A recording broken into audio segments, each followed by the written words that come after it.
What do you mean now? What you say now? Can you hear me now? Don't annoy me now. My people, welcome back to my channel. I make videos to help you smell good, look good, and feel good.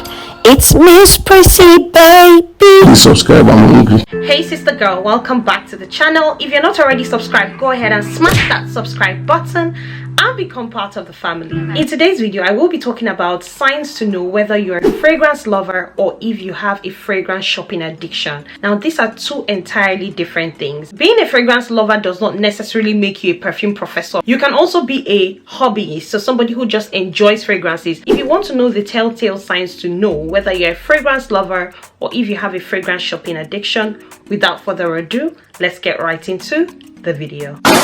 Number one sign that it's a fragrance shopping addiction rather than a love for fragrances is that you tie your self-esteem to how many fragrances you own or purchase. What I mean by this, especially for content creators, is that you directly tie the number of perfumes you have and the fact that you continually buy fragrances to the value that you bring to your channel. To you, if you're not buying new fragrances, if you're not talking about new fragrances, then in your mind of minds, you feel as though you're not bringing any value to YouTube or you're not bringing any value to your platform. That should not be the case, because if you love fragrances, you should be able to talk about these fragrances regardless of whether they are new or old. Because the truth is, as soon as you buy something new and you've talked about it, then you're not interested anymore. You want to move on to the next new thing. You want to buy something new. And whilst I understand that as a content creator, buying fragrances and talking about fragrances is what we do, it should not be tied directly to the value that you place on your channel. You should feel as though you're able to share your love of fragrances with people rather than share your love of buying fragrances with people. I don't know if I'm making sense. Two entirely different things. I'm not saying that you buying fragrances to talk about on your channel automatically means that you're a shopping addict. What I mean is when you start to tie the value of talking about new fragrances and buying new fragrances to the value that you bring to your channel, then it's a bit of a problem, because what will happen is you will constantly be buying things and you don't necessarily love them.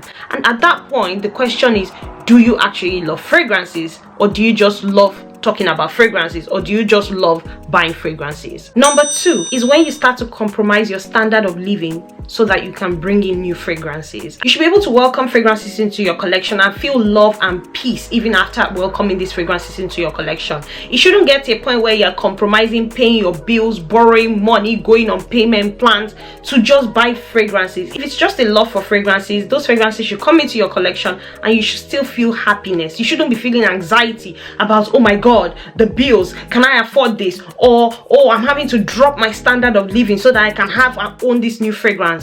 It doesn't make sense at that point where you're having to drop your standard of living, because there are just certain things that are standard. They're just some basic needs that you require as a human being to live a standard life, and fragrance is an add-on. It's a luxury, it's an add-on. You should have all of your basics sorted before you start to talk about fragrances. If it gets to a point where you're dropping your standard of living to be able to afford fragrances, then it's actually more of a shopping addiction than just a love or you enjoying a fragrance. A hobby should not bring you discomfort. A hobby should not make your life worse than it normally is. It's a hobby, something you should be able to enjoy. Point number three is when you feel guilty after buying a fragrance or welcoming a fragrance into your collection.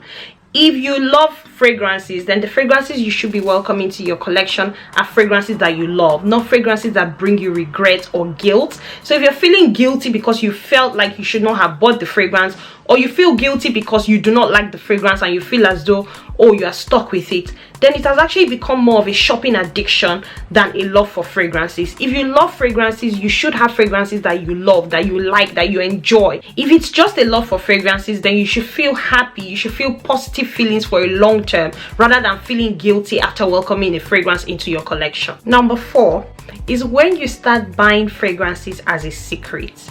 If you love something, you should be proud of it. You should be able to share it with the world. You should be able to share it with the people around you in your space. But when it gets to the point where you start hiding to do it, then maybe you do not love it anymore. It has actually now become an addiction because you feel ashamed of it. If you love something, it doesn't have to be a secret. But if it's a secret, then it's either you're feeling guilty or you're feeling ashamed. It's important to start to address the underlying emotions behind why you feel as though you should hide your love for fragrances from people. It could either be that you're feeling guilty or you're feeling ashamed, or you feel as though maybe your bills are not paid You know, it might be that your bills are not paid and you are scared to show people that you are buying things when really you should be paying your bills or you should be paying your debt. So it's important that you start to ask yourself some very pertinent and real questions. And finally, point number 5 is when you spend so much money buying things that you do not like. If you're a fragrance lover, you should love the fragrances that you buy. But if you're spending so much money buying things that you do not like, you do not need, you'll never wear, then it's either that you're trying to hoard fragrances, or you have a shopping addiction. There you have it. Those are the 5 signs to know whether you are a fragrance lover or whether you are a fragrance shopping addict. Go ahead and let me know any other signs in the comment section down below. Also, go ahead and do all of that good stuff, guys. Like, share, and subscribe. Guys, please like, please share, please subscribe. And until I see you again in my next video, because I look forward to seeing you again in my next video, stay beautiful, stay blessed. Hi and bye. I be on a Zumba body way. I be on a Zumba body way. I be on a Zumba body way. Hey.